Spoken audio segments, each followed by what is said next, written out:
One dingy, and we're live on the air. Welcome to the Daytripper Photo Show, everybody. Interesting moment to start the show. That's okay. Nobody watches for the first 10 minutes anyway, so we're good. Okay, so tonight we're talking about personal projects. It's show number 106.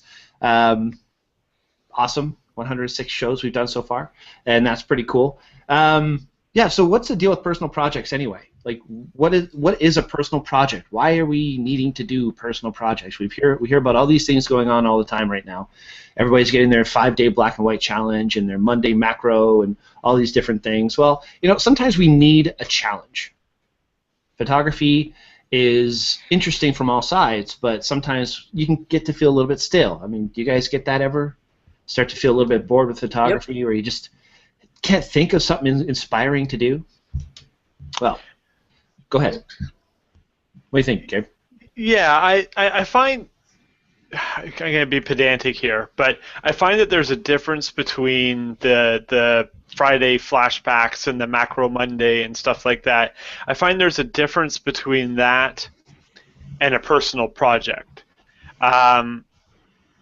You know, like I do a lot of paid shooting. I shoot a lot of bat mitzvahs. I shoot a lot of weddings and stuff like that, and I love doing that. But it doesn't always feed the soul. You know, the photographic soul, and the macro Mondays and the flashback Fridays and the whatever Wednesdays. Those are fun. Sorry? I've never even heard of those. Yeah, they're big on Google Plus and I think Instagram and stuff, but they're good for, you know, getting a different type of picture, doing something you're not necessarily used to.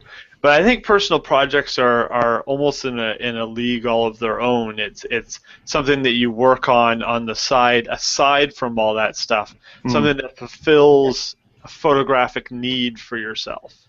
So it's basically. What were we going to say now? It's something that, you know, isn't necessarily on a time constraint. Like, you're doing it at your own pace, and sometimes it's a bigger project that can take months, or, you know, only a couple days or a week, whatever, to finish. But it's something that you are doing for yourself, and not because someone else challenged you to do it. Right. Something that we can also do to push ourselves a little bit as well, right? Sometimes we need a little bit of that kind of a challenge where we've done all this stuff before, and now we've heard about this interesting technique, and we kind of challenge ourselves to approach that too. Well, this is what we're going to talk about on today's show. But before we do that, let's get back to these two good-looking people over here and see what you guys have been up to. Navi, I hear you had a fun shoot with my little compatriot over there. What was that all about? Gabe and I had a photo shoot today. I was shooting catalog stuff for a doll company, a local doll company called Maple Lee. Yeah, it was fun. It was different. I've never done anything like that before. I mean, we were shooting with models today, but I've never shot like sort of toys or dolls, so that was interesting. But yeah, it was a good day. We had cake. It was an apple pie cake. It was cake. The cake was not a lie. Yeah, and we sang happy birthday, and we got cake, so perfect. I'm all good. Except for we kept on teasing these poor models. We're like, there's cake coming, and then finally we're like, do either of you have allergies? And the poor one girl, she's like, I'm allergic to nuts and eggs. Well, and we're like, well, you don't get cake. Here's some dark chocolate. Chocolate. And other snacks and Twizzlers, so I think she was okay. Yeah. Yeah. That's cool. And he was an awesome assistant because he got me Starbucks, so I still owe him $5 for that.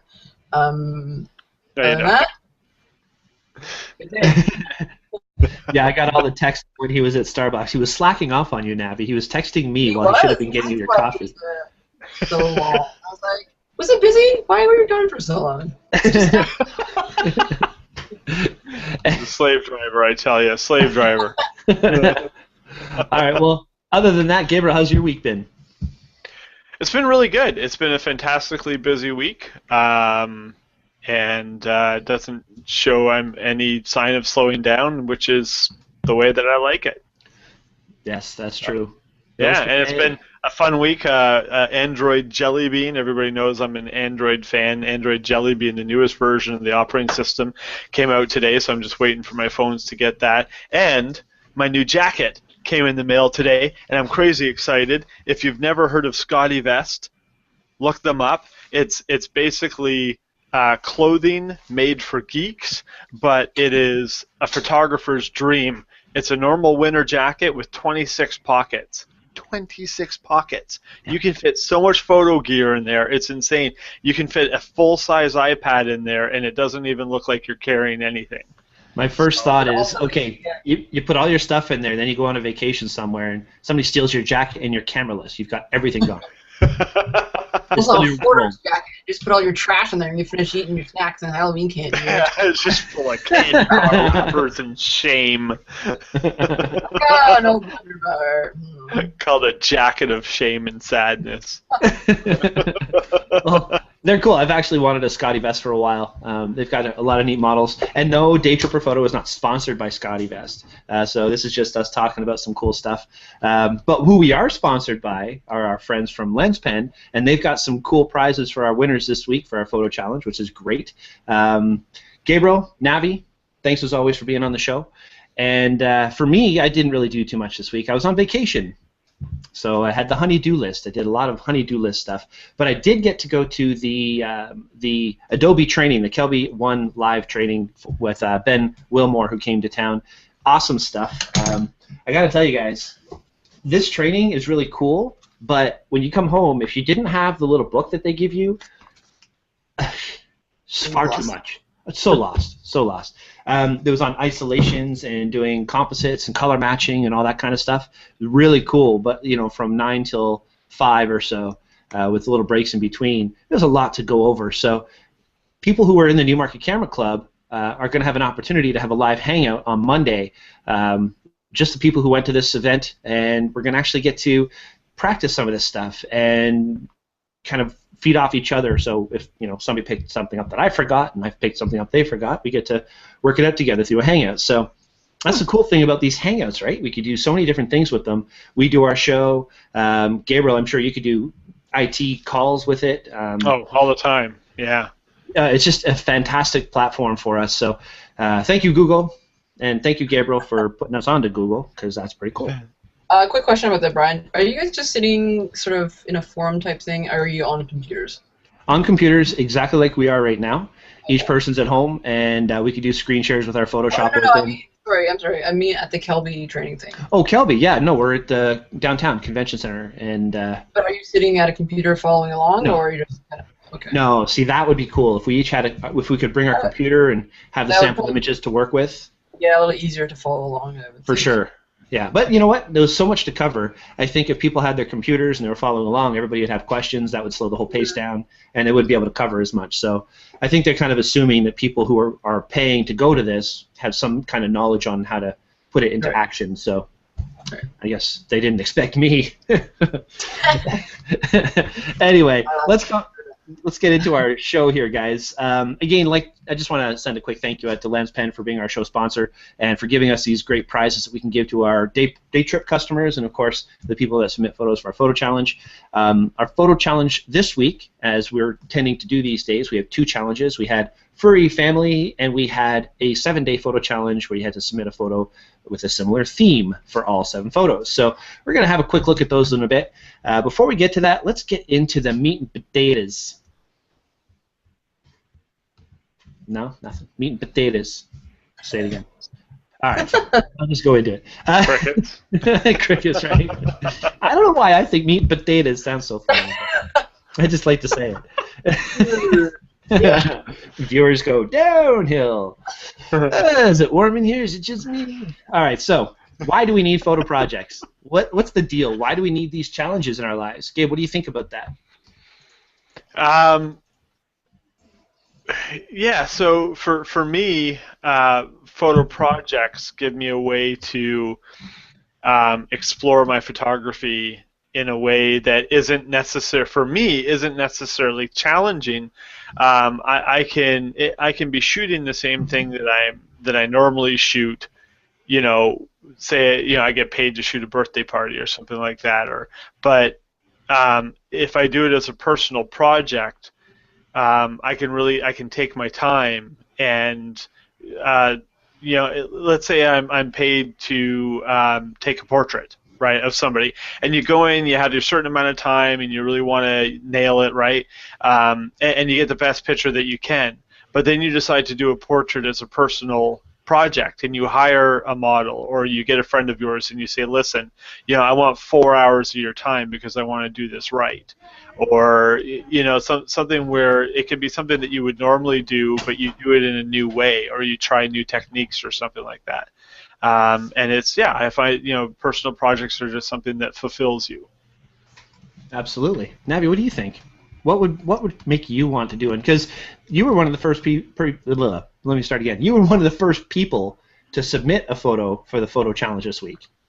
Yes. So actually, I got a new macro lens. I actually didn't use it for this photo specifically, but I've never really shot a ton of actual macro photography, so I wanted to kind of dabble with it and see what I can do, and and look at things. Excuse me. And a macro, I think, makes you look at things in a different way, right? Because you're focusing on this much as opposed to the whole picture. Mm-hmm. So I mean, for me, that was just sort of fun, right? And just to try to different lighting situations and see how different it looks when shot with a macro lens and kind of play around like that. Mm-hmm. But I think for personal projects, again, it's like personal growth. If you're not, at least for me, if I'm not learning something, I just get super bored and uninterested, and you kind of get into a funk and not want to do it anymore. And once it becomes just about work, then again, it's not fun, mm-hmm. right?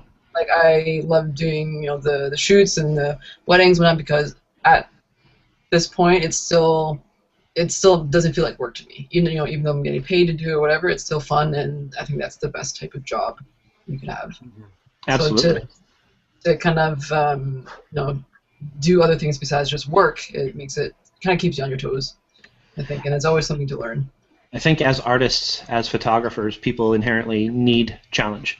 They need to push themselves. They need to keep learning, or else there wouldn't be that artistic side to them, right? Yeah, I would just be data entering all day. Might as well. And I've seen it. Like, you and I, we work together at Henry's, and I've seen it in you, and you've seen it in me. You get to a certain point where you're just like ready to tear your hair out. In fact, that's why I wear a hat all the time, because I've worked retail for so long. I'm bored. But you need that challenge, and there's been times we've had conversations before where you're just like, oh, I'm just so bored. I need something different to do. So that's one reason to have these challenges. Yeah. Now, what can come of doing a challenge? Have you guys ever made one of those photos that you just look at every time and you're thinking, oh, God, I'm just so happy I did this challenge because I made this amazing photo? Like, Gabriel, your challenge that you did this week with the... Doing that all week. That's pretty awesome looking stuff. Thank you. Yeah, it's just like, I've done product photography, I've done a lot of jewelry photography and stuff, and now that we have, Trish and I were so excited that we have this dining room now, this area where we can sit down as a family and have meals, and it's just turned into a studio. Our table always has a foam core on it, and we got lights up everywhere, and we haven't sat down in weeks. Have a meal there. It's just always something shooting. So that's a good thing. Yeah, no, it's great, and I've always loved the feel behind photography that you get from, like, say, a cigar shop. Where you've got that real woodsy feel, and the whiskey, or usually it's like a brandy with the cigar or something. I wanted to see if I could recreate something like that in my studio. Mm-hmm. And in some ways I succeeded, in some ways I failed miserably, but I feel fulfilled. I look at them, I know what I want to do differently next time. That's cool. I've actually made some photos for this photo challenge. I couldn't post them because... they're still here. I seem to have misplaced my memory card reader, and so that doesn't do me much good at all. I'll find that later. So yeah, it's one of those things. Like, my favorite photo challenge that I've ever had was the naked photography challenge that we did. Mm-hmm. I actually enjoyed that. Now, it wasn't because I got to get naked and roll around the bathroom floor. It was which I didn't do because that's not what the challenge was all about. Yeah. Anyway, no, just shooting in JPEG, not editing your photo, doing no Photoshop at all, and just right out of camera in a 10-foot by 10-foot little radius. It's a really fun challenge that we gave ourselves to do for the show, which I think I'm just going to do more often. We've got some comments in the Q&A, and just to remind everybody, this show does go live to YouTube as soon as, or not live, but goes to YouTube as soon as we're done doing the live show. And if you like what we're doing, if you enjoy the show, click like, subscribe, share this with your friends. More people, the merrier, which is awesome. But we do have some Q&A stuff going on as well. So if you have questions during the live show, post them in the Q&A app if you can't find it. If it's not open on your screen right now, hover your mouse over the window you're watching and go to the left side, the fourth one down, probably, something like that. It'll say Q&A. Click on that, post your questions, and let us know what you have to say. First question we got today was from Eddie Valdez. Eddie, I'm not familiar with you yet. That's great. Thank you for watching the show. Your question, though, was, what do you have to do to enjoy the Daytripper Photo show? Well, hopefully you're doing it now. If I think you posted that before we went live, so it's probably just a black screen. Hopefully you are now watching us. Hi, Eddie. Okay. Also, Joe Leduc, our buddy Joe, says he tries to do at least one personal challenge every month. You do not need to keep, what's that? I do not need to keep sharp. I just like to push. Sharp. Oh, I do need to keep sharp. Joe, you don't need to keep sharp. You are sharp. You like to push the limits and try different styles of photography and lighting, and that is something I've seen. Joe loves to set up photo shoots and model shoots. He's with the Richmond Hill Camera Club, does a great job setting up presentations there, and there's always something Joe's shooting, and it's always awesome to look at. So to have him as one of our viewers is super cool. All right, nothing else in the Q&A? Just quickly, one thing that occurred to me, because I listen to a lot of photography podcasts, and one of the this one that I listened to a lot. I wish I could remember the name of it, and it was a different interview every single day, which was a daunting task. But he would always ask at the end of the show, he would say, "What's your best advice to photographers?" And a lot of times they would say, "Show what you want to shoot." So like on your website, show what you want to shoot. If you don't want to shoot birthday parties, don't show birthday parties, because people are going to hire you based on what you show. Mm-hmm. And a lot of them said the personal projects that they're working on today is what they're showing customers tomorrow, which is what they're getting hired to shoot next year. So it's not sometimes just for personal projects, it's to further your professional career as well. Right. Yeah, like someone on their website have, a personal section and have a little series of photos that were done, and a potential client might see and like what they, the project and what sort of the style of it, and might hire them for that sort of look, right? So I think that is also beneficial for you to be doing personal projects for that kind of stuff as well. Absolutely. One of my personal projects, a long-term personal project, I'm going to call it that, I've never really thought about it until just now, is the wrestling stuff that I shoot. Since 2007, I've been going to every wrestling event that will let me shoot ringside. I've been starting to get into shooting portraits of these guys, and that experience has taught me so much about lighting and so on. I call it a personal project because I haven't been paid. You know what I mean? It's not the kind of thing where you're getting cash, but you're gaining experience, and that's ultimately the goal. Try some different things to challenge you, and it is something that I've wanted to do. And it's one of those things that the more photos that I post, the more people ask me to do it. The more people ask me to do it, the more experience I get, and yeah, it just carries forward and forward and forward. Okay, so what kind of challenges would you guys suggest our viewers consider, just to give some people some ideas of interesting photo challenges? I think I was just reading the notes here. Maybe shooting something that you normally wouldn't shoot, or you think you wouldn't really have an interest in shooting. For example, like for myself, I know, Brian, you love your urban exploration stuff, and we've gone on a couple of trips, and I'm not crazy about it. I don't think I see it the same way as someone like you or somebody who shoots that kind of stuff. Like I kind of take a picture, I'm like, cool, and then I'll probably never look at it again. But it was really fun to go out and do it and try something new, right? Because I've never really done that on my own.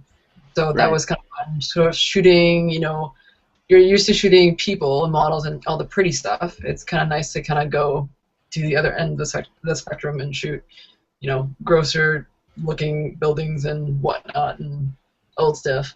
So yeah, I thought that was really a fun adventure for me and try something different. So try shooting something you think you wouldn't like or you never like a subject you never shot before. I think that'd be kind of cool thing. Yeah, it's funny that you mentioned that. I was actually just looking through my photos the other day, and I came across one of those moments that you're talking about. So I might as well just do a quick squirrel screen share here. Oh, look how young I was. Oh, young you were, yeah. You're so old now. So a little backstory here. This is at the Sundial Inn in Aurelia, which is now torn down. And this is when Navi was still cool, actually. The cyborg hat, giving the peace sign, wearing the Nikon, rocking the Nikon, but whatever. You gotta grow, I guess. So I just thought it was funny because there's this sticker for the Navy, and there's my friend Navi, and yeah. Anyway. The peace sign always come out for photos. I don't know why. It just happens. Yeah, I don't know if I had skip class that day to go with you guys, or that was before class. I don't remember. But I don't know. That was during a school day for me. I remember that. I think you skipped school to hang out with the cool kids. Maybe caught the last day. Oh wait, and then there was something else from that day as well, which I really should share. Yeah, you're gonna love this one though, Navi. This is like, oh boy, this is classic Navi Noom here. This is on the internet. This is gonna be on the internet forever now. Yeah, I know. It's cool. Brian's okay with that. I'm down with that. Nice. Yeah. Look at that height. She was making the models today jump to get them all opened up and stuff, and it was working out well. It's classic Navi. Anyway. Yeah, I got some air on there. You got some good air. Okay, so yeah, I hear where you're coming from, and that isn't something that you generally think of as your first choice to shoot, but it gives you new experience. I haven't been back to anything like that, shooting anything like that before since that trip, I think. So that you haven't? No, I actually haven't. I'm just trying to think. Maybe it went out again. Oh no, we went to the Camp 30. Yes. That's right. Well, again, that was with you. So other than that. I'm just a bad influence, I guess. All right. So what other photo projects? I could think of a few short daily challenges. Give yourselves a challenge that you would do in a single day. So I don't know. Think of a funky thing you have in the house and try it lighting it different ways, or try adding water to an element or something like that. But just a single short little day would be a good challenge. Yeah. There's scavenger hunts. A lot of people do these big scavenger hunts that are given out. Have you guys ever done one of those? No. I'm not. I started one. And how did that go?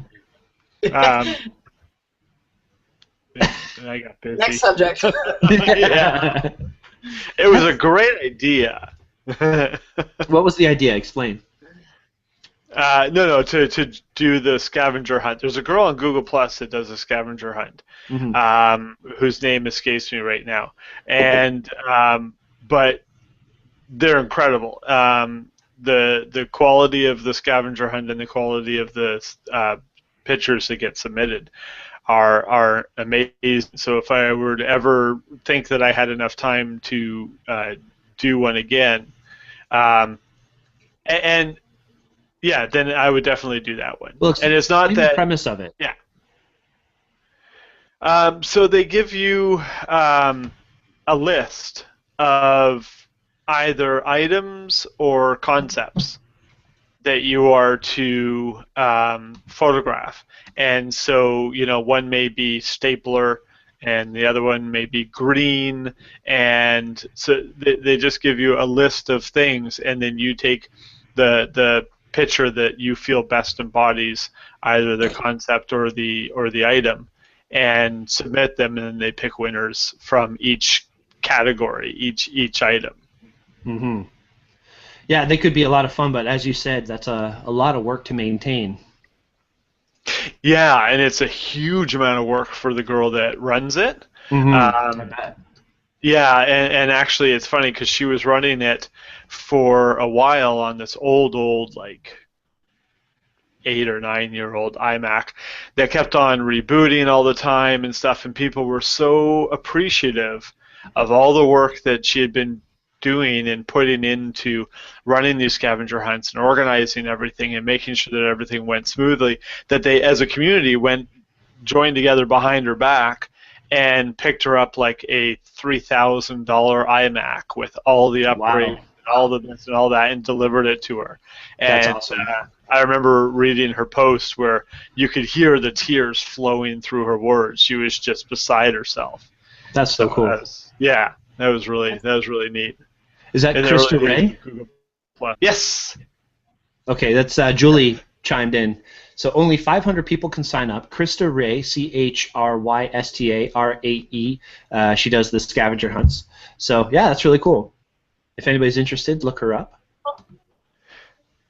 I follow her, and I like to see the results from the scavenger hunts because they are really, really talented photographers. So yeah. Yeah, Julie goes on to say she provides a list of 10 words, and you have 10 weeks to photograph the items. All the photos must be kept secret until she reveals them. It's kind of cool. It's a neat idea. And I think Julie has done that, and there's a few other people of our community have done that. So something else you guys could try is a scavenger hunt of some kind. Give it to yourself or look for Krista Ray. What about a 365 project? We've talked about these before, and I've mentioned in the past that the longest I've ever gotten on a 365 was 16 days.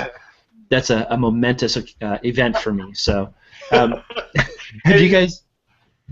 Go ahead. Gabe. That's the difference for me. That's the difference between a personal project and something that I'm just doing to try and push my skills or get inspiration or something like that. Whereas a 365 for me, I'm spending the day thinking about, I gotta find this picture and I gotta take it. Whereas a personal project, it's something that I'm thinking about while I'm shooting other things. While I'm shooting a wedding, while I'm shooting a birthday party, I'm thinking, cool, how can I take this one new little technique that I just learned and apply it to my personal project? It's a different level for me. I find it a chore, actually. Yeah, and I don't think a personal project is never a chore. It's just in a different league of type of action. I don't know if I'm explaining it very well. I think I know. I feel the verb you're laying down. That's I know what you're dropping out. Yeah. Navi, have you ever done a 365? I have. I did it once, and I don't know if I would do it again. It got to the point where, it made me realize how boring my life was. So it's like, in the same environment again today. Like, oh, great. I take this pencil and make it look cool, I mean, but it's challenging you in that way because you're forced to look at your everyday surroundings in a different light, right? Trying to make this awesome cup look awesome, right? So I was actually surprised when I finished that how many people were following me on it, because we have our phones now, so it's a little easier than having to get a camera all the time to shoot something. So when I finished it, I got a lot of responses. So I didn't think anybody was following it other than like 5 people, like my friends. But after I did the last shot, it was kind of a good, I'm done. But it was fun at the same time, and it's cool to kind of go back and see your photos for that year and see what you were doing and how unexciting your life was. Okay, now seriously, you did a photo a day for 365 days. I did. Were any of those photos like wall mounting, award-winning quality photos? I don't remember. I think I was traveling at some point, so possibly. I might have gotten some good shots while traveling, but I can't remember off the top of my head. The only picture I remember is, I think, the last one, because it was me burning a December calendar, because it was like near the end of the year, so right. It was perfect. And a whole bunch of pictures of my niece Callie, but of other than that, of course. I mean, who wouldn't take a million pictures of Callie? I got to scroll again just for a second, just to since you brought her up, man. This is all your fault. Oh jeez.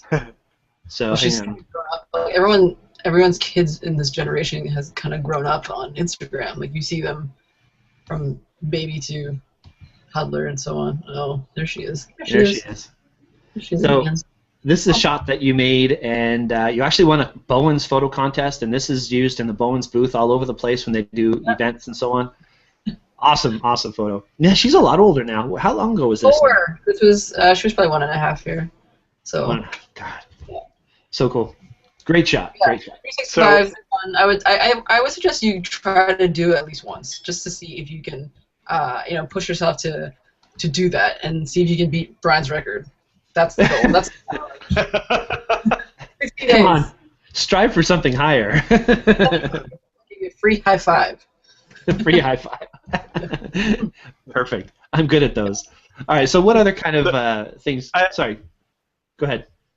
No, I think I was having a sort of a hard time earlier verbalizing what I think personal projects are, but I just came up with 2 perfect examples. So our friend Peter McKinnon does incredible videography, great photography. He's no longer a wedding photographer, but when he was, they were great.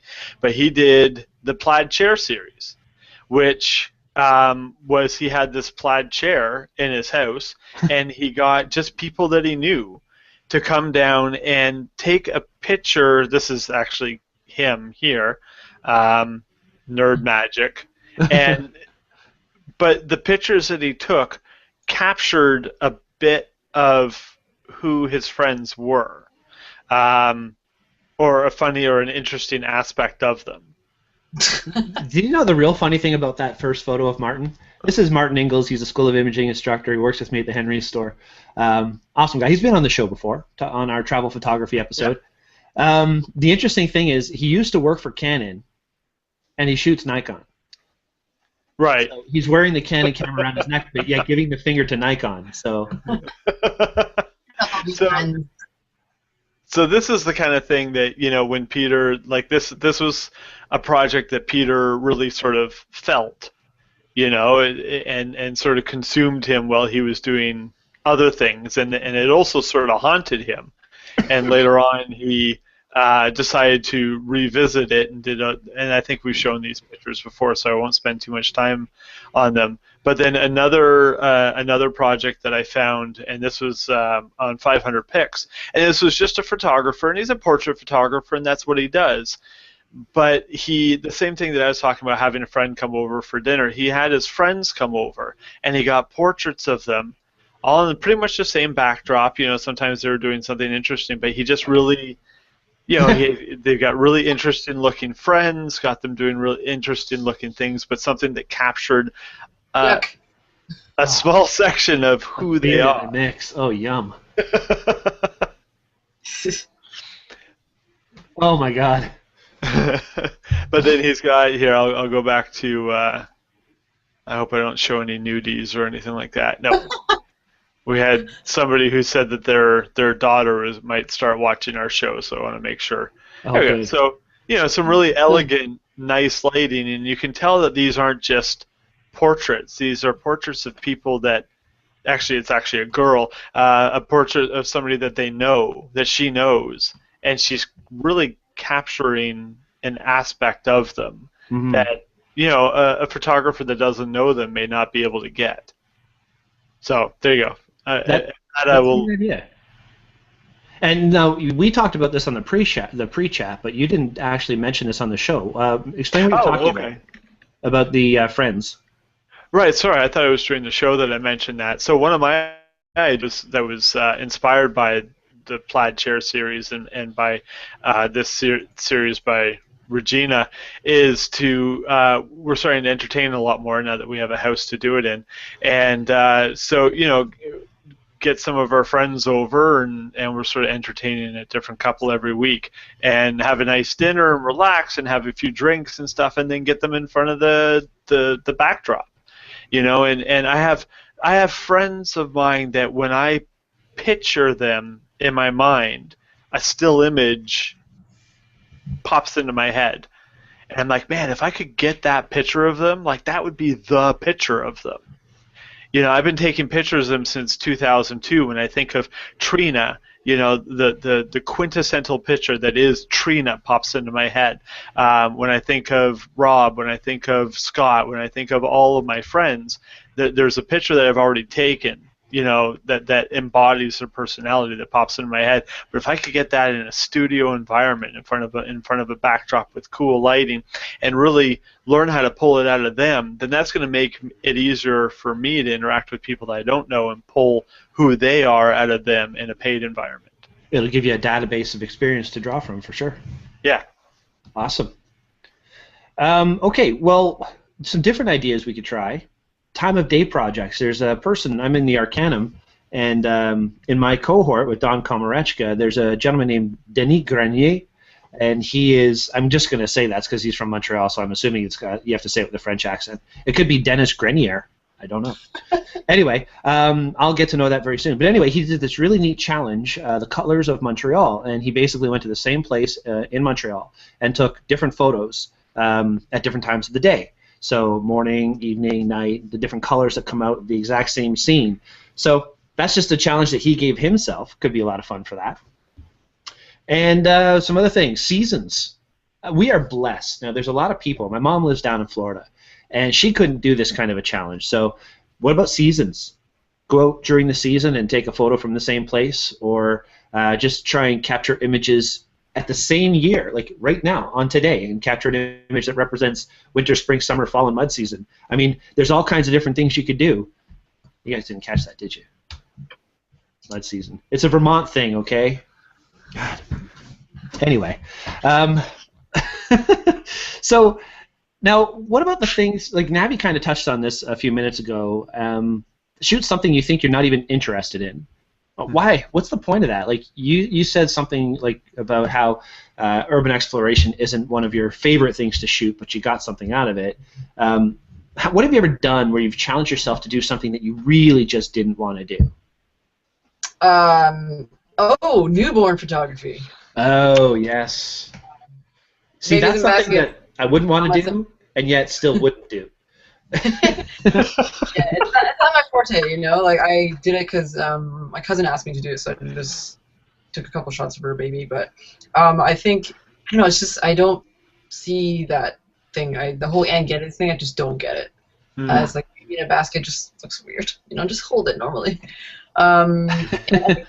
Or I have clients asking me all the time, and I'd rather refer them to somebody who has the props for it, knows exactly how to position it, and knows what they're doing, as opposed to me just kind of fake it till I make it kind of thing. Mm-hmm. And I don't enjoy it, and I think if it's something I'm forced to do and not enjoy, then I'm not going to do a good job, and that doesn't do anybody any justice. So true. Absolutely. So if you need that new photography, I can refer you to some people, but I don't do it. What are you saying, Gabe? Or just take a style of photography and do it your way. Like when I get hired to do newborns, I think a baby in itself is so beautiful and awesome. I hate props. I hate, taking this adorable little thing and putting a hat and a bow on it and putting it in a fire truck. And I'm like, really? Like, just get some nice lighting and a nice blanket, capture the baby. Right, so and I've done some photography like that, and the parents were over the moon. And you're like, if you want to do props, that's fine. I know a lot of fantastic photographers that love props, and their work is great. But if I'm shooting something like that, I'm going to do it my way, which is propless, and it just adds sort of a different spin to a common genre. Cool. We just got a message in the Q&A from Don. Don says he did a year-long project. He went to the same place by Dufferin and Davis and took a shot approximately one per month. He even took a marker and put an X on the guardrail to set up so he can get his tripod in the same place. And Gabe, he says you saw him there once? Yes, I did. That's right. I forgot about that. That's pretty cool. I love this area. That's actually a really nice spot, Dufferin and Davis. There's a little pond area in there, and there's some white swans that go in there sometimes. So that's why I flipped my car into the lake. Were you paying too much attention to Don taking pictures? No, it was many years ago. It's a long story, but yeah, I flipped my car down there by Devil's Elbow. Yeah, it's a bad elbow. Okay. Something named Devils, anything, you know you're going to have some trouble. Yeah. Gabriel, you made a post here. One of the things that you recommended, renting a lens and shoot with it for a weekend. Yeah, I think any new thing, any new experience that you add to your photography will only add to your database. And so before I had a macro lens, I rented a macro lens, and then I realized I needed a macro lens. I don't have a really good wide angle lens, so I love renting a wide angle lens every now and then and just going out and getting all the pictures that I want to get. That when I'm going out on a day-to-day basis, say, man, I wish I had a wide angle lens for this, and just going out over a weekend and snapping them all. Mm-hmm. And my little brother and I went out yesterday, and I always have to say my little brother. The guy's like as big as I am. He's a big guy. Anyway, Rick and I went out shooting yesterday, and we drove all around the marsh, and we checked out all kinds of different things. And I never really got some great shots. Gabe, you and I did this one time with Simeon. Just kind of drove around and got some shots. It was a lot of fun, but not too many great photos come out of it, right? Because you're kind of static. What kills me is I was right beside Rick the whole time. We were taking pictures of the same stuff. I turned around and he posts one of his photos, and I was like, awesome! Like, it was a great shot of the carrot picker coming down the main thread there. It was awesome. It was really cool. So it's neat how you can go and challenge yourself to do something you may not have done a lot of or enjoy to do too much, and yet sitting right beside someone who is enjoying it, they get such a different result from it. It just shows how photographers read a scene and get affected by what they're trying to shoot. And I think that's the best thing about challenging yourself, is it opens you up to a lot of different opportunities to find these examples and to find these occasions where you might find something that you might not have thought about. All right, so what we usually do at this point is either leave this open for the community to ask us some more questions, and you know what, we're going to be here for a few more minutes anyway, so if you have questions and we move past our main meat and potatoes part of the show, I had to do it again, I'm sorry. Then just still post them in the Q&A and we'll get to them right away. But in the meantime, we do have some other stuff to go over. Since Navi's been on the show, we've broken up our show a little bit. We're trying to make it a little bit easier to watch, so they're kicking me off the show. I'm sorry. I had to tell you guys bye-bye. Go. Okay. Just go. You said bye, leave. Wow. Violent. I was only joking. So angry. The real truth comes in. Anyway, what we're trying to do now is we're trying to give some more tips, more techniques to help people out with their own photography. So our tip corner this week is this what it is? Yes. Okay, cool. We're doing the radial filter in Lightroom. Oh, very cool. Yeah. Very cool. All right, so who's doing this one? Gabe. Yeah, I'll do that one. Gabriel, off you go, my friend. All right. Let me just do a quick. Actually, I'm going to make this a little bit smaller so it doesn't look gigantic on people's screens. And do my little screen share. So this is the radial blur tool. Is that what you're talking about? The radial filter? No, it's a radial filter that has many different purposes. So, and I will go over some of them now. So this is a picture that I took at a bat mitzvah a couple weeks ago, and so I'm just going to do a quick edit here. I've already edited this photo, but I'll sort of walk through the steps quickly. One thing I noticed about this picture is that it's not a picture of the husband or the father at all. It's a picture of just the mother and the daughter. So with a quick edit, you can take him out of the equation, get rid of a lot of distracting elements. Question. I know this isn't what you want right now, but I have to ask a question. No, go. When you do a crop, are you constraining it to a specific size for print, or do you just do for what you think looks good? When I hit crop here, it's kept to original. Sometimes I'll do 16:9. But most of the time I just keep it as original, what it was when I shot it. Okay. I don't normally print, but I usually keep print in mind. Now I'm just going to do a really quick, just adjust the white balance. Now, So with this here, you've got this nice picture here, but even as Ansel Adams says, a picture isn't done until you add a vignette. The problem with this is if I add a vignette here, it vignettes the corners, but it doesn't really. I'd have to do a lot of vignetting before it really isolated and brought attention to what I want to bring attention to. So this one here, the radial filter, is a fantastic tool. You get almost all the customization that you get in the brush tool, the adjustment brush over here, but you can add it to a specific part of a specific radial area. So here I'm going to put this to exposure. You can see you can kind of go overexposed or underexposed, but what I use this the most for, so I'm going to go underexposed here and click down here and go invert mask. And it's got sort of a subtle gradient to it, so it's not incredibly obvious, and so it's leaving them in the middle the same brightness as the picture, but then slowly vignetting everything in the background. And you can add extra features here. So another common one that I see a lot is saturation. So you can bring the saturation down. And it doesn't work incredibly in this image, but some images you can have the center more colored than the area around it. Clarity, so you can add or take away the clarity, and you can add multiple filters, these gradient radial filters. So you can add one there and click on new, and add one here, and you can change the size of them like that. I'm going to go invert mask. Actually, with this one here, I want to go like that to brighten it up.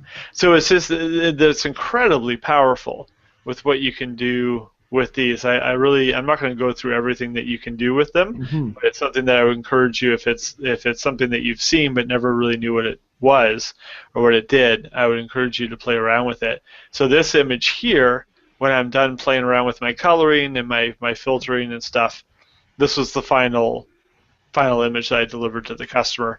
And actually, I think I featured this a couple shows ago as my image of the week. Yeah, got a lot of positive feedback on this. But a lot of it was, if I go in here, you can see that I put this this radial filter to it, and then it made that really nice isolating effect. I never even knew that was in there.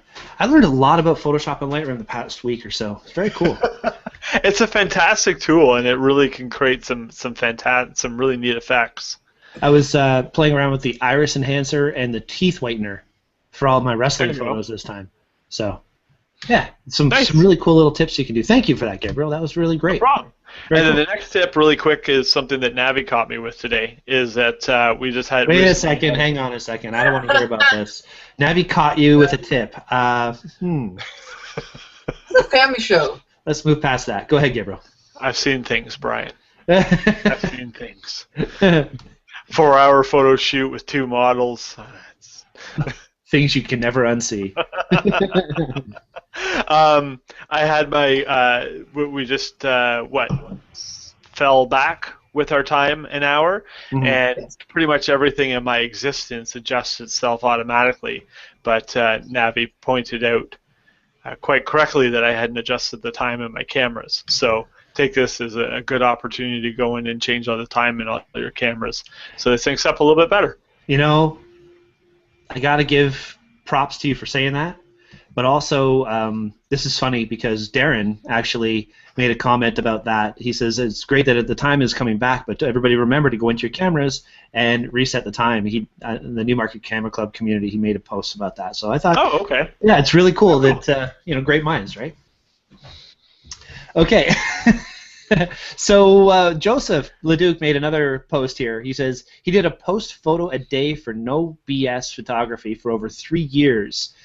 He thinks that was part of the reason for his health reasons. Oh, Joe. Take it easy, man. No, it's true. I mean, when you're giving yourself a challenge and really working to stick to it, especially for 3 years, That's a long time. Wow, that is insane. Yeah, that could definitely stress you out toward the end of that. All right, so one other thing that we gave a challenge on this week was the "What the beep is that?"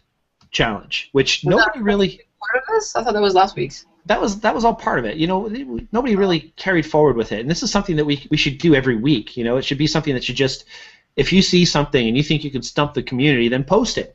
So since nobody did it, I actually did one myself, and I'm gonna see if I can pull it up here to show y'all, because of course the first person to see it guessed it right. So that just means that it wasn't challenging enough, but that's okay. Of course, with I didn't know that's what it was.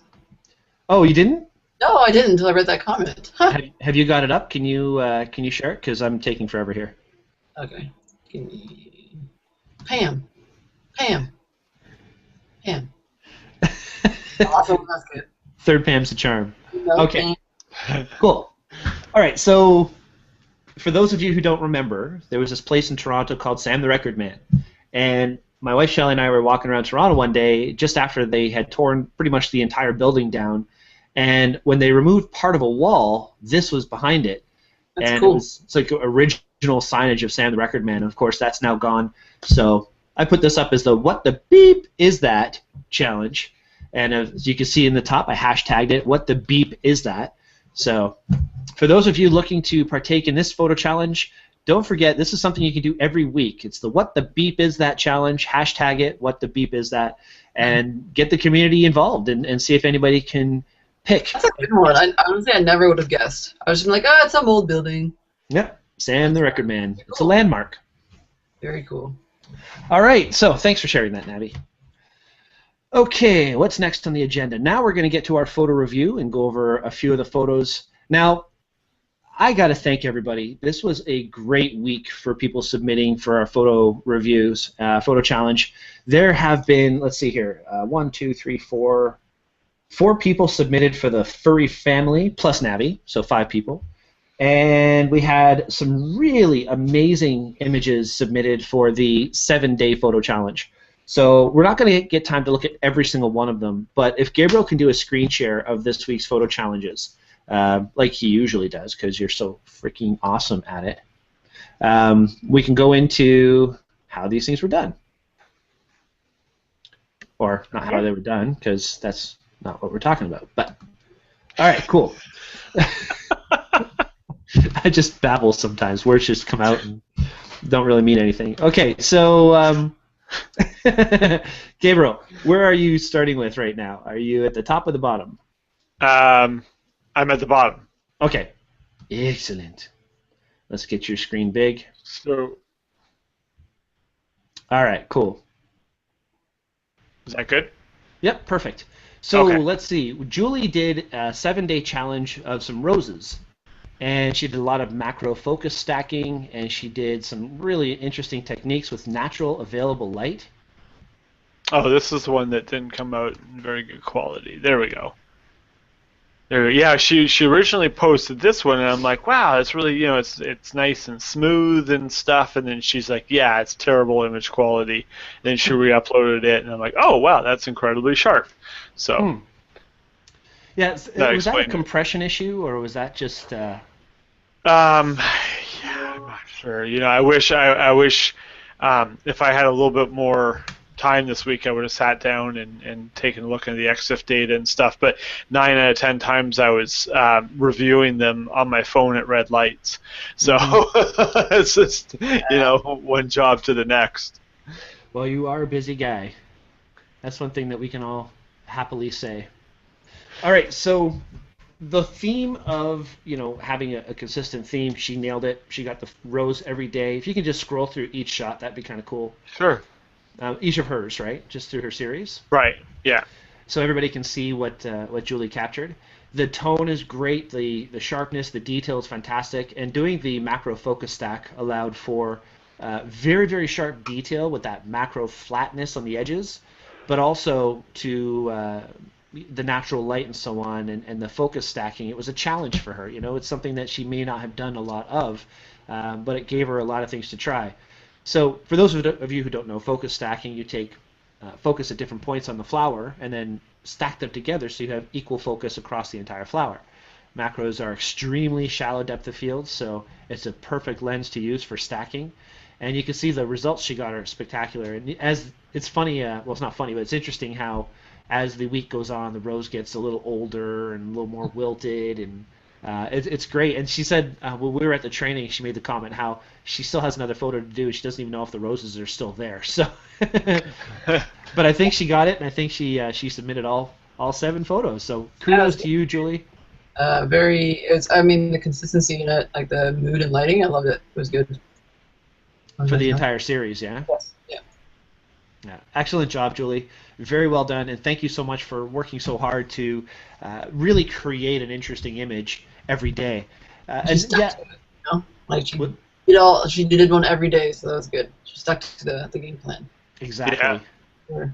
It wasn't easy. I mean, Gabriel, your photos are spectacular for this photo challenge, by the way. Yes. Thank you. The whiskey in a glass, or whatever it might have been.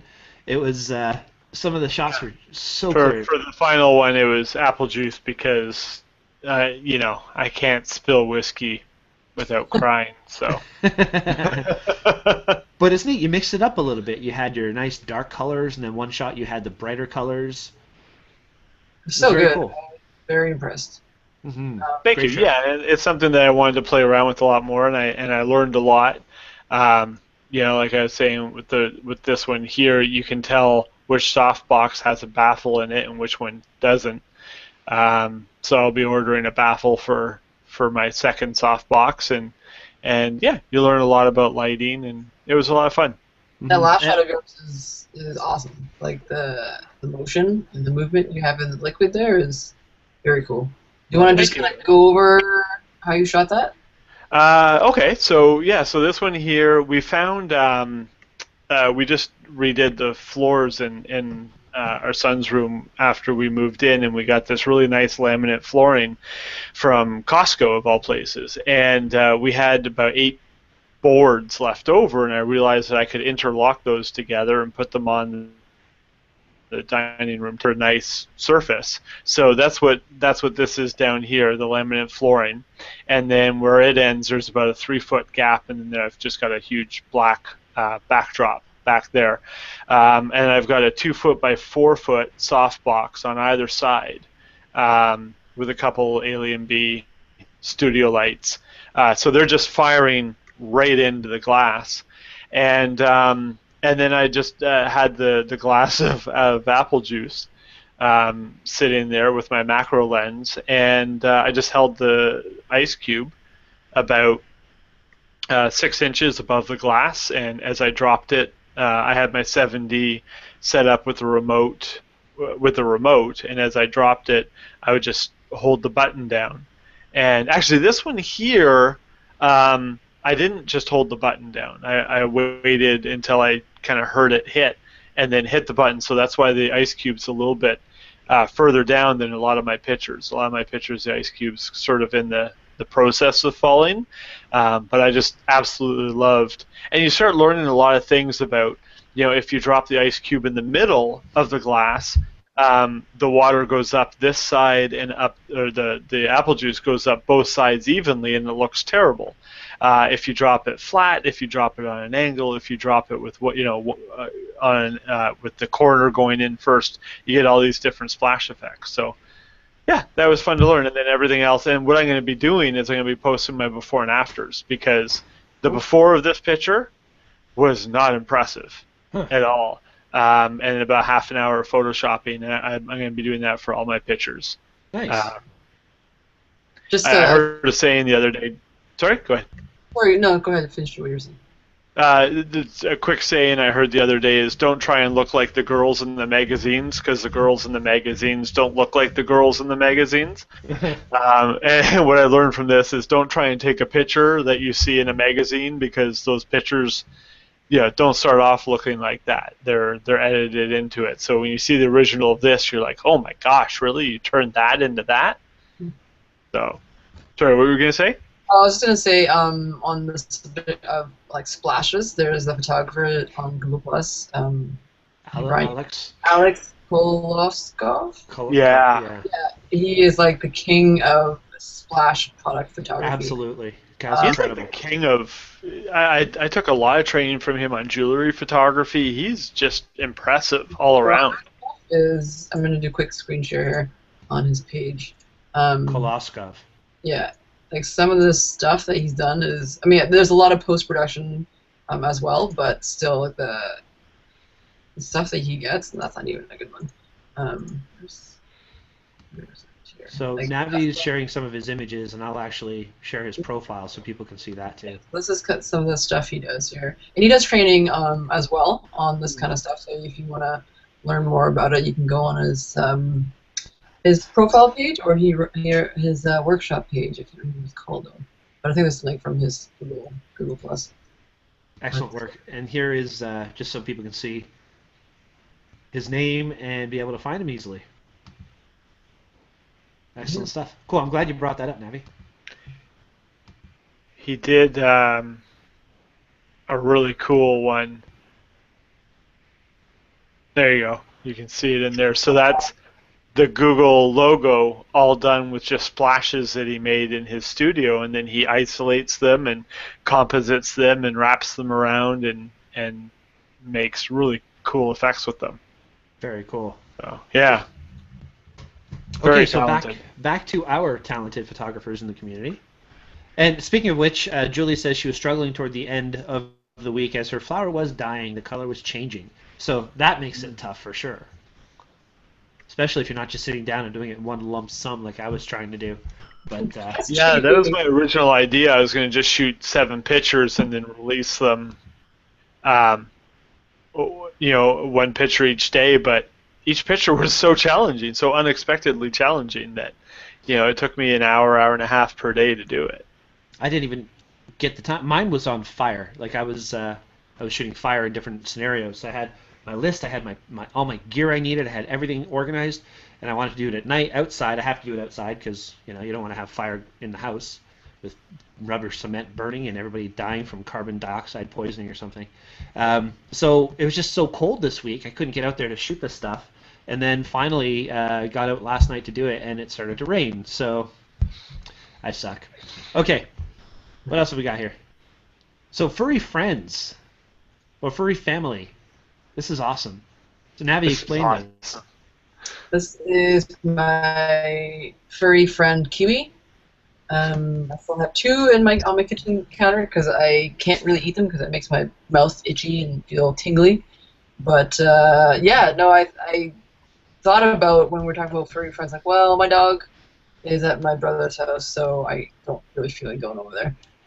So I'm talking about renting a lens that you've never used before, or whatever. This was a Canon 65mm MPE lens. So it's actually a 5x magnifier macro lens. So, those shots where you see the bug's eyes, in large, massive scale. Actually, if you just Google this lens and go to the images, you'll see a ton of bug photos, which grosses me out. I think that's the one that Don Komreshka uses, isn't it? The MPE 65? I don't know. I'm not sure if Brian would know that. Right? Yeah, MPE 65? Yeah. Awesome. So I've never used that lens. It was really tricky to use, actually, because your depth of field is so narrow. Oh, it's a 5x macro. Yeah, so I was starting to get real angry at times. And it's actually the aperture, maximum aperture is 16, so you really have to do a lot of the focus stacking, which I didn't do because I just kind of wanted to get the shot. But yeah, so this is my little Kiwi, and I kind of played around with different lighting, and it was amazing to see the detail because if you kind of think of a Kiwi and how small it is and how close you would have to look to see each individual strand of fuzz and the little bubbles in it. I thought it was really neat. And a couple shots I'm focused on the seeds, and you can see all the little bumps and grooves in it. So that was very cool and a different thing because I've never used that lens, and it was, like I said, it was very challenging to shoot something. This was something that was static. I tried photographing Devin's eyes. That didn't go anywhere because I would breathe, he would breathe, and it missed the focus. So we just got really pissed off and stopped.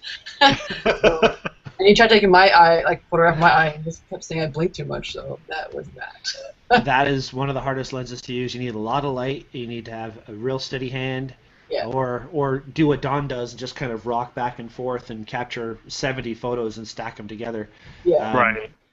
It was but fun. I don't know if you know where that lens originated from, but it was actually used as engineers checking out like how bolts break in buildings and Right?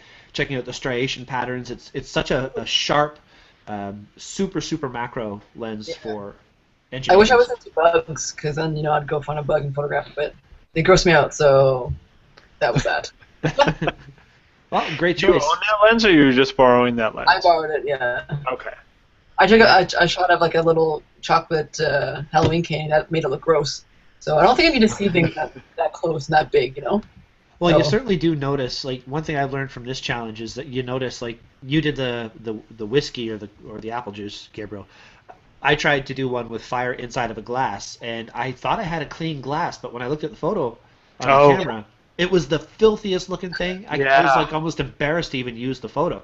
I was going to write down the steps for doing a whiskey photo shoot. First, pick glass. Second, wash glass. Third step, wash glass. Fourth step, wash glass. Fifth step, wash glass again. And then as Seriously. soon as you do anything, you have to wash the glass again. Yeah, for every shoot you have to redo it, right? I wear gloves too. Oh man, that's so. Yeah, so I've got latex gloves.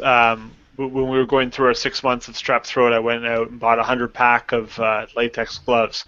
So I was using those a lot. cool. All right, what else have we got? All right.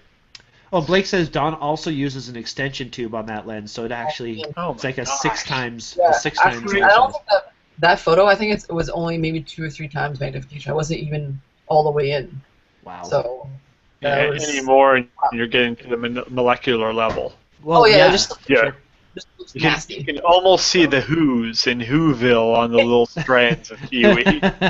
Oh, that's where they live. I always wondered. On your kiwi. The next time I eat a kiwi, I'm gonna sing like Jim Carrey. All right, so here's Robert's furry family. I love it. And I gotta say, it was a sad thing for me to give this challenge because, as you may or may not know, my cat passed on Halloween. Pretty much, she had a stroke, and then a couple days later, we had to, help her end it. But this whole challenge was difficult. I wanted to do a furry family, but I just don't have one now. So, looking at everybody else's photos of their furry families that have also passed, because a lot of these animals are no longer with their owner.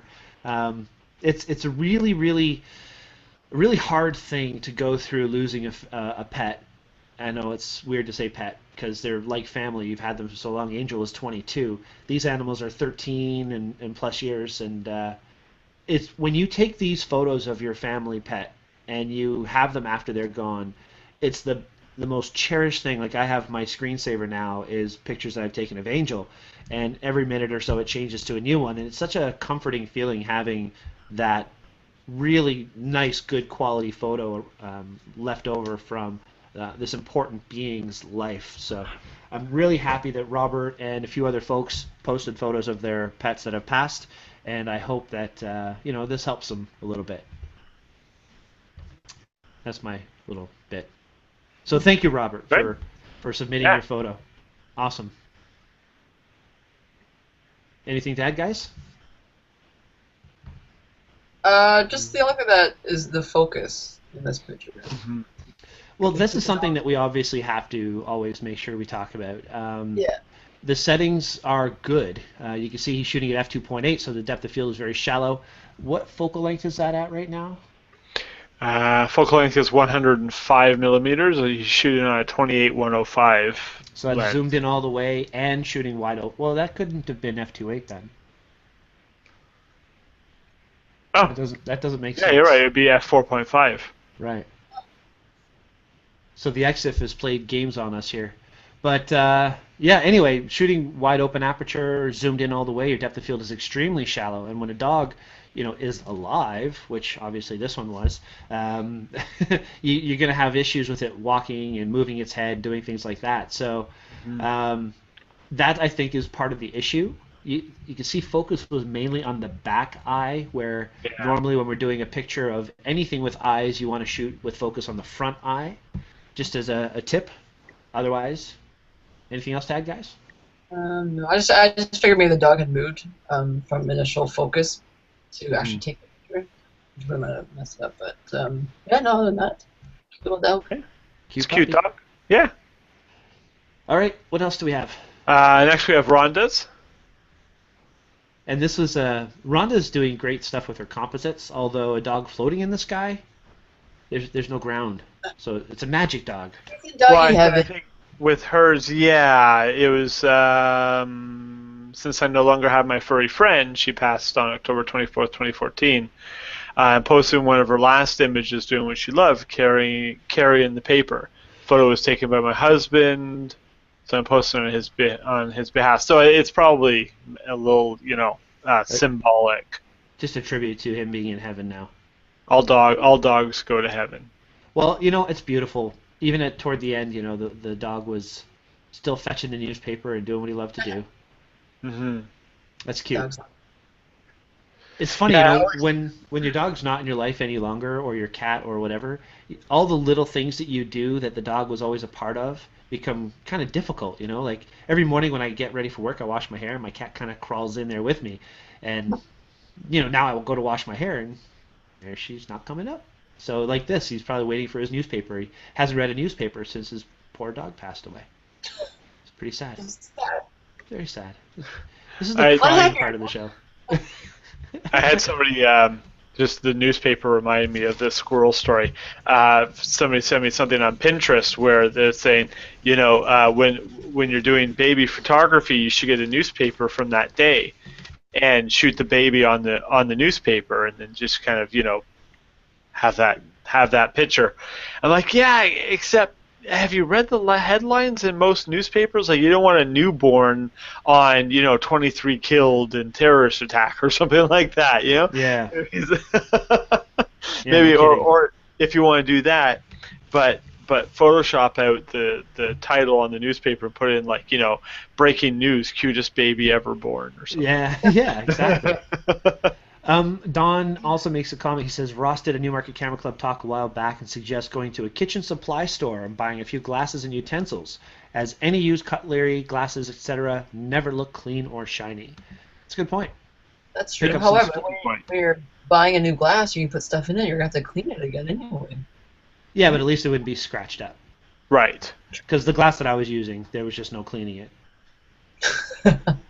Yeah, and this one here, and this picture up here, the thing that I spent the most time on was cleaning it up. Huh. I'll do the before and afters. Well, that'll be good to see. All right, so let's see. Byron. There you go. That's Love it. cute. Yeah. See, this is a shot that tells the emotion and the personality of the cat. I think. Claws all flexed out like that. That's pretty cool. Big Yeah, stretch. it's a good capture. It's capture of a semi-rare moment. Either it's playing with something or just scratching or stretching, which is it's cute. Yep. I'm not used to seeing cats with front claws. Just an observation. Okay, moving on. You guys are falling asleep. Exactly, right? Crickets today. All right, so we've got a couple more of the 7-day challenges. Here's one from Jody. That's great, yeah. So I've only seen the first one in this series. I'm looking forward to seeing the rest. Well, skim through them because I've picked my favorite of this batch. I like that one. I want to see what you guys have to say. I like this one. For some reason, it reminds me of like the Millennium Falcon or the Starship Enterprise or something. It's a fantastic angle. Mm-hmm. What is that? 16 millimeter, nice and wide. It's beautiful. Yeah, that's the one I picked as well. And that's the one I picked right there too. Yeah, That was the best one. That one's awesome. I That's the one I like picked this. is the best one. Yeah. That's probably my favorite. I'm saying everyone is the best one. That's got a real, that one's got a real vibe to it. Mm-hmm. Yeah. So serious, you know? So it's interesting how she was able to capture such a different mood with lighting being so different, right? Because the other, composition, perspective, and lighting, it's key, and focus, of course, and she's got them all in all these photos. So, well done, Jody, on all the pictures in your series. Nice. Close-up detail shot. Yeah. And this kind of lends well to the conversation we just had about where focus should be on an eye, because here we're talking about the same kind of category, right? It's on the tuning thing closest to us, not the one further away. So it draws you into the shot and then carries you back with the blurred focus in the background. That'd be a good picture for what the bleep is it, because I would have never gotten that. Oh no, really? Yeah. Actually, no. I think I would have got that. I would have got that, but it would have been a good shot for that. Yeah, for sure. Yeah. Nice. Even that one, right? Yeah. Like I know a guitar string has the little spinny metal all around the edge, and it's really interesting, but you never really see it in this perspective. It looks like one of the things at a dock that you tie your boat up to. Yeah. Almost. I like the composition there. And I also like how you can still see the texture in the wood. Yeah. You've got the vertical line or the horizontal lines from the string and the vertical lines from the wood. Right. It's very cool. Great detail shots, Jody. Yeah. They're beautiful. And I like how for her editing, it's the same tone throughout the entire range for the most part. Good series. Very good series. Yeah, the black and white really just drew the attention to what you wanted the attention to be on without distracting with color. For sure. It makes me think about who guitar belongs to now. You know, it's so mysterious and dark. What the history is. Yeah. I get a real, I don't know, maybe I don't. I get a real bit of a Sin City vibe from especially this one here. Yeah, maybe that one. But if it was a Sin City vibe, there'd have to be a splash of red in there somewhere. Yeah, that's true. Yeah. The strings or something would be red. All right, so let's move on to Michelle. So this is a neat little, a neat theme that she picked. Essentially, she has this little Corvette, and she took pictures of it from different angles with different lighting. And some of the shots turned out really, really nice. And then others, I think, were more of an exercise of how to learn how to do composites and so on. So I think this is something that Michelle really used to really push herself and really try some different things. And I got to give you a lot of credit for that, Michelle. Some really great stuff. And, of course, a shot like what we're seeing here, I think what you were trying for was shallow depth of field. Yeah. And then as you turn this way, you know, just the different composite layered on top of it. And then this shot here is a little bit more natural looking with a different light. This is a really nice one, eh? Yeah. Funny because it's a model car, but you can't tell because of the scale. So that's pretty cool. That for sure. It looks like a full size almost. I like that she turned the wheels up. That's good touch. Very good touch. And the nice natural neutral colors in the background. Yeah. Now is that a composite? It's tough to tell. Yeah. It kind of looks like it is. I think maybe because it looks like this tire here is floating a little bit. Yeah, and the front tire and the front right tire of the car, it looks like it's not quite on the bottom. But you know what? This probably isn't a composite. We're reading into it a little bit too hard. So yeah, maybe it's just light. It's great. Oh, here, focus stacking. Let's try not enough images. There we go. Okay, so that's what it was. So that's another thing that she tried that maybe isn't something that she's done a lot of, doing some focus stacking. There's focus stacking, interesting lighting, composites. She tried a different technique for every shot. It's really interesting.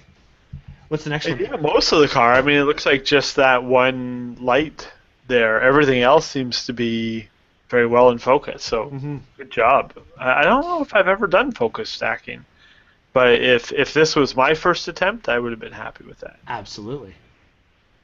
Light painting, very cool. That's my favorite shot.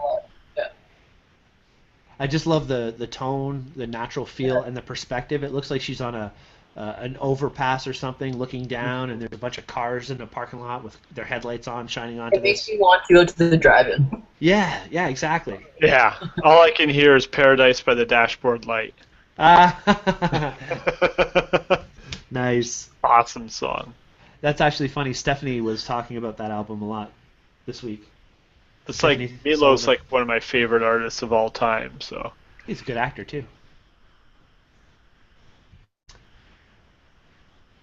And this is an HDR. Crickets.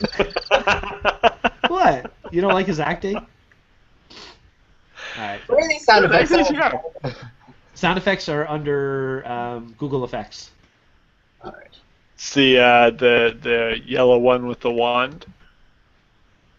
So now we're all going to make sound effects. It's getting late, so she's going to start getting giddy with the sound. Yeah, we're gonna try. Oh no. Yeah, let's move along here a little bit. So yeah, so this is cool. Move it along. Okay, sorry. I look at this and I'm like, well, why would you ever have to HDR that? There's not a lot of dynamic range in that picture, but there's not a lot of dynamic range in that picture because you HDR'd it so well. Mm. So yeah, no, I think that's a great example of the HDR that isn't over the top. It just looks like it was better. It was better lit from the get-go, and there's no real telltale haloing or anything like that to give away that this is an HDR. It was in VR until you said it. Yeah, because I was the comment there. That's a good point. It's a very non-HDR looking HDR, which I think is something that people strive for. So, well done, Michelle. Very good. Now this is one for loop, yeah. Yeah, this one was a composite. Michelle was at this training that we went to on Monday. Monday? Yeah, I think it was Monday. And Ben went over a lot of different techniques, and most of them, to be perfectly honest, were like it blew my mind that he was able to do it so quickly, and my mind was so blown that I totally forgot it when I left the room. So to go back right away and attempt the things that you have learned and actually do a decent job. She says the problem she was having was with the shadows and that, but I think that's a problem that everybody would have. So hopefully we'll get Michelle into that hangout on next Monday to discuss how to do a lot of this stuff. I think that the shadowing is really good. Where it loses the continuity is that this car here and this car here, the shadows are very sharp. Whereas on the composite car, the shadows are very soft, and so that, when I first looked at this picture, I think I was like, I just pulled over on the side of the road, or is it a red light or something like that, and I'm just like, hey, cool, she found the actual car that she was taking pictures of the model of, and then later on, I'm like, oh, cool, that's a composite. So I had to look at it longer to realize it was a composite, but the job with the windshield, the tree in the background, and everything, it's well done. Yeah, for sure. Yeah, for composites, you really have to be careful with the direction of light as well, right? Because if you're trying to match it anyways and make it look realistic, you have to be aware of the light source from both photos to make sure you'll have light coming from this way and this way. And I mean, obviously, you could do that in real life and use a strobe to sort of overpower the sun and have sort of a surreal look to it. But if you're trying to kind of something like this, you have to make sure that your lighting is going from the same direction. In this case, it kind of is just the shadow. I think would just be a little bit farther to the right if you look at the cars next to it, right? But yeah, I think composites should be a challenge that we do as well for future shows. Definitely. Agreed. And then nice black and white, very nice. Yep, excellent composition. Straight on view, a little bit up to the side. It gives you a different perspective of it. Very nice job. Yeah. Okay, let's move along. What else do we have? Here. Am I missing? Okay, so we've got furry friends. Sorry? That's the one. That's the one. That's the last one I saw. Yeah. Now, these are actually these are the photos that I was also referring to when I talked about how when you make that one photo of an animal that tells its spirit and shows who that animal really is. Obviously the tail, these are the things that you're going to want to remember, but the next shot is the shot that to me really kind of shows the personality of the cat. And when the cat is gone, because unfortunately this does happen, this is one of those photos that you'll hang on to as that real keepsake, and every time you see it, you'll be like, yeah, that's the soul of my animal. So I love this shot. I think this is really cool. I thought you can see the little tiny, strands of hair on the eyes. Yeah. Very cool. And it's, with a white cat and the treatment that she gave it, you get all the details of the mouth and the fur and the whiskers and so on, which is cute, but the eyes are in focus, and it's the front eye that's in focus. It just goes to that whole story of good composition, interesting subject. It touches me, so I really like it. Cool. All right, and that's everything, isn't it? Yep. Very cool. Well, thank you everybody for submitting for the photo challenges this week. And again, those challenges were a 7-day challenge and furry family. Oh wait, there's a couple other furry friends ones. Are there? By Rosemary. There's one of a polar bear. Huh? Where are they? Are they not highlighted as? Oh, they must not be. Let me go to the main. I just see on the main page. Oh, okay. Yeah, put them in the right place, people. Or else we wouldn't know they're for the That challenge. one. There you go. Furry family. If this is in your family, move the kids out. That's all I gotta say. So I couldn't resist this pose taken through glass at the adoption center. She was mugging so nicely from my camera. That's very good. It's through glass. What Yeah. adoption center can you get? What is A that? Cheetah? leopard or cheetah? Don't remember what. I think that's at PetSmart. And this is PetSmart just down the road too. If you want to Yes. adopt a bear. There's build a bear and then adopt a bear. Well, it's funny. When I first saw these photos, and I made the comment about, you want to get the kids out of the house. When we went to the Muskoka Wildlife Center, the bear that they had was literally removed from a home. When they went in to take the bear away, it was in bed with the kids asleep. And this was the big black bear or brown bear that they had at the zoo. Holy moly! Yeah, that's where the Muskoka Wildlife Center got their bear from. So it was so tame they couldn't let it out into the wild. They had to keep it, and it ended up befriending one of the big cats and that they had there. It was beautiful. Oh man. So yeah, I don't think you'd find a polar bear sleeping in bed with a kid. That would be good. Polar bears tend to be a little bit ill-tempered. Yeah, and they're big, and they have big paws. Yeah. The bear that I had, Oso, he was an Alaskan brown bear, and he was a circus bear. He was overdosed with tranquilizers, so he just basically spent his whole life just like, hey man, how's it going? But every now and then when you were in there feeding him, he'd decide, you look like you need a hug. And you just had to run fast somewhere high. Kind of reminds me of Tommy Chong on Dancing with the Stars right now. Right, Navi? I haven't been following it, so What? You love I've been Dancing stuck with the watching. Stars. I know. I've been stuck watching Homeland on Monday nights. Oh, okay. I get it. I think that's it. Is All that right, it? very cool. Just tip for you, Rosemary, for next time. When you post your photos to the weekly photo challenge, if you tag them or if you actually put them in the weekly photo challenge part of the Hangout, we'll actually, or if the community, I should say, we'll see them a little bit easier and be able to talk about them a little bit quicker. So, thank you very much. Okay, now let's get into the winners of this week's photo challenge. I've gone ahead and posted that in the chat, guys. If you feel otherwise, let me know. Okay, so we're going to give 2 prizes away today, guys. We're going to give a prize for the 7-day challenge, and it's an overall prize for whoever posted the overall best work of what we feel as a whole is the best work of art. And we're going to pick one for the furry family photos. So did you guys see the choices that I made there? Nope. In the I chat? can't pull them up because I'm screen sharing. Oh, right. Little inside baseball, Yeah. Okay. They'll see all the other comments that we've made, and we can't have that. The things Brian calls me, I'll tell you. I'm just going to quickly let you guys know before I tell the world. And I agree with every decision you've ever made, so I can see why this. Okay, cool. I see why this would be any different. All right, well then I think we're good. So for the 7-day photo challenge, I give a lot of credit to Julie for coming and making a photo every day and using the same flowers and trying different lighting and stacking and so on. A lot of credit to you. Very well done.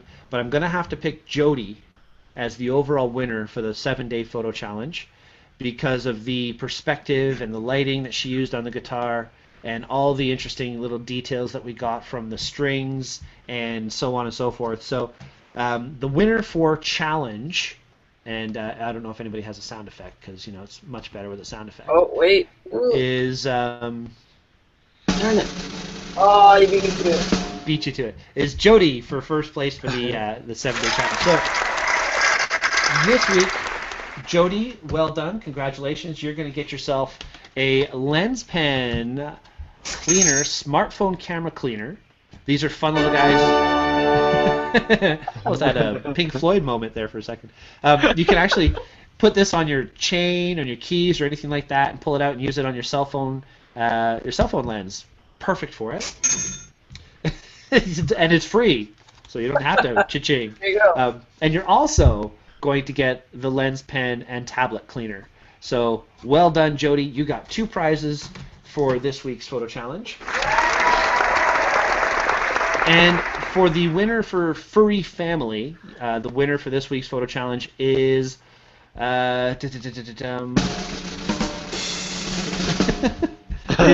Lori for her picture of the furry face kitty with the white face. It's just beautiful. There you go. So excellent stuff, guys. And thank you, Gabriel, for sharing those photos while I was talking about it. And Lori, you're going to win 2 prizes as well. I'm not going to let you go home empty-handed. You are going to get money, apparently. No, not money, but a money maker kit. Funny enough. Oh! Yeah, zing! So you're going to win the Lens Pen Money Maker kit. This is an awesome little kit right here, guys. I'm going to open this up. It comes with a lens cloth and 4 lens pens inside, all different sizes. The Digiclear, the lens pen, the mini and the micro pens. So you can clean your point and shoot camera, you can clean your SLR camera, you can clean your mother's glasses, you can clean your, I don't know, go ahead, clean anything with these things. Just don't lick them because they're gross to lick. Trust me, I know. And also, you're going to win this white cardboard box. Yeah, buddy. Okay, no, what's in the box is really cool. You get, remember these guys? The solar charger. Oh, cool. Yeah. So you just plug in your phone to this thing, and I gotta admit, not all phones work with it. It seems like it's having some issues with certain phones, like every phone I own. But you can charge some things with it, and it's yours for free. So thank you very much, Lori, for submitting, and everybody this week for submitting to the photo challenges. It was a really great week for it. And we have some challenges for next week as well. Next week we have the guys from the Vaughan Film Festival back on the show. Now some of you may say, oh my god, the Vaughan Film Festival guys are on your show like every other week. What's going on? Personally, I like them on the show because they're really cool guys. They have a great film festival. It's an independent international film festival based in Vaughan, which I think needs to have some recognition. And they're going to come back to talk about their little, I gotta see if I can grab one of these things. I forgot where I put them. Anyway, they have this talking movie photo challenge where you hold up the little bubble and you take a picture of yourself, and the winner gets like a $2,000 prize or something like that. It's really, really great. So they're going to be on our show talking about that. But also, what's really great about it is we're going to get a view on event photography from the event organizers. So for those of you who like to do event photography, these guys are going to be on to talk about what an organizer would expect a photographer to shoot at these big events. So really cool stuff. We've done a lot of events for them, and that should be some fun. And in honor of the film festival guys coming on our show, the challenging photo challenge for this coming week is going to be a lot of fun, but I'm going to get to that in a minute. First, the general photo challenge, which we haven't picked yet. So Navi, I'm going to put you on the spot. I want you to pick a general photo challenge for this coming week. Oh man. Oh man, that is a great challenge. Food. Give me some awesome food shots that make me want to lick my spoon. Food. There you go. Awesome. So this week's photo challenge for the general photo challenge will be food photos, which I think a lot of people have a lot of fun with. And for the challenge the real challenging photo challenge this week. I'm going to ask for you guys to make your own movie poster. So anything you want to make it a movie, give it a story, put in actors, put in directors, make it a real, legit-looking movie poster. So have some fun with this, guys. Food photography for the general challenge, and create a movie poster for the challenging challenge. Awesome. And it's going to be a lot of fun. And I think the guys or Antonio, I know, I spoke to him and I shot the last event for him. He just absolutely had a great time on the show. So he's going to be a lot of fun going over these images. And Mark will be here too, so it should be fun. All right. Okay. Everything. Okay. So we've got a quote for this week. You never should have showed me those sound effects. I know, they're fun. Go have fun. It's okay. Before we get to the quote of the week, I'm just going to remind everybody before we say goodnight that this is a fun show for us to do.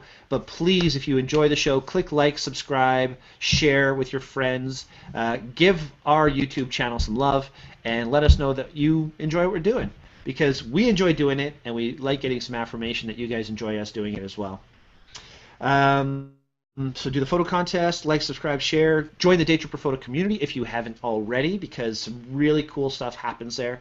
I think there's a lot of community members finding some stuff that they had no idea that they would find in a local online community. So it's fun, easy, free. Do it.